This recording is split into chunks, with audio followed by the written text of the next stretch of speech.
अतिवृष्टी होतीये, अनेक ठिकाणी शेतकऱ्यांचं नुकसान झालेलं आहे, त्याबाबत काय माहिती घेतली का?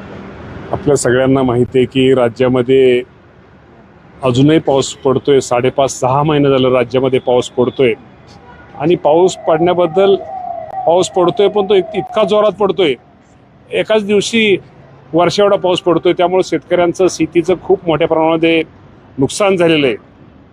शेतीचं झालेलं आहे, पशुधन वाहून गेलेलं आहे, मनुष्यहानी झालेली आहे, कुणा घरामध्ये पाणी गेलेलं आहे, घराची पडझड झालेली आहे.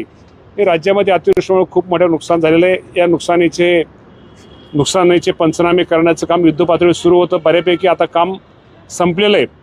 मी आपल्या माध्यमातून सर्व शेतकरी बांधवांना सांगतोय की रक्कम बऱ्यापैकी जमा झालेली आहे.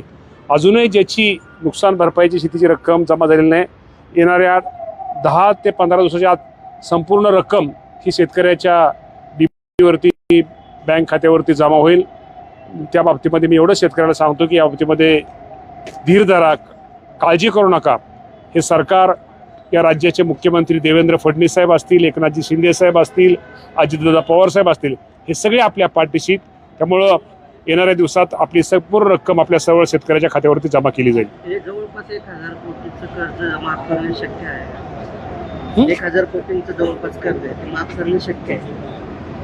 कर्ज माफ करणं शक्य आहे का? नाही, या बाबतीमध्ये बच्चू कडू साहेबांच्या बाबतीमध्ये जे आंदोलन चालू आहे, आज संध्याकाळी या राज्याचे मुख्यमंत्री, दोन्ही उपमुख्यमंत्री या सर्वांनी बच्चूभाऊची एकत्र बैठक होईल आणि या बैठकीमध्ये निश्चित प्रकारे शेतकऱ्यांच्या मागण्यात, शेतकरी अडचणी, त्याबद्दल कोणाचं दुमतच नाही आणि त्या शेतकऱ्याला मदत तर केलीच पाहिजे.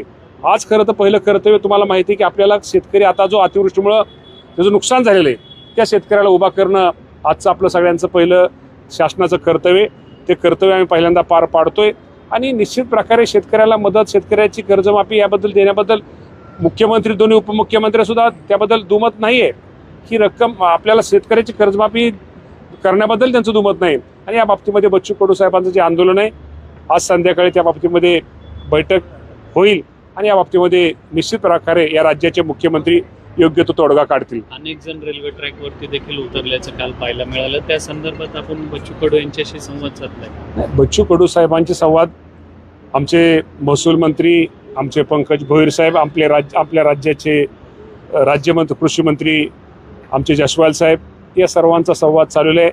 त्यांचं बोलणं झालेलं आहे. आज संध्याकाळी या सगळ्यांची एकत्र बैठक ही बच्चूभाऊंच्या बरोबर सगळ्यांची मुंबईमध्ये होणार आहे आणि त्या बाबतीमध्ये निश्चित प्रकारे बच्चूभाऊच्या ज्या मागण्या आहेत, त्या ज्या काय मागण्या आहेत, त्या बाबतीमध्ये या राज्याचे मुख्यमंत्री आणि दोन्ही उपमुख्यमंत्री योग्य तो तोडगा काढतील. जर याच्यामध्ये सकारात्मक तोडगा निघाला नाही तर उद्यापासून पुन्हा ते राज्यभर आंदोलन करणार असं ठरलं. तर चर्चा तर पहिल्यांदा झाली पाहिजे आणि चर्चा आज पहिल्यांदा चर्चा होतीये. मी तुम्हाला एवढं सांगू, चर्चा तर निश्चित प्रकारे योग्य तो तोडगा निघेल. एका बाजूने मनोज जरांगेंनी पण या गोष्टीमध्ये सहभाग घेतलेला आहे, कसं पाहता? कसं पाहण्यापेक्षा शेवटी शेतकऱ्यांचं दुःख, शेतकऱ्याची अडचणी, उद्या जरांगे साहेब असतील, उद्या महादेवराव जानकर साहेब असतील, उद्या राजू शेट्टी साहेब असतील, म्हणजे जे जे शेतकरी नेते आहेत या सर्वांचाच त्यामध्ये सहभाग आहे. शेवटी आम्ही पण शेतकऱ्यांची मुलं आहे. शेवटी शेतकऱ्याची अडचण, शेतकऱ्याचा प्रश्न आम्हाला पण माहिती आहे, तर शेतकऱ्याला मदत तर केलीच पाहिजे. आता अतिवृष्टीमुळे एवढी मोठी सरकार नैसर्गिक संकट आलं, ती काय कोण्या माणसामुळे संकट आलेलं नाही. एवढं मोठं संकट झालं. 32,000 कोटी रुपयाची मदत ही राज्य सरकारने जाहीर केली.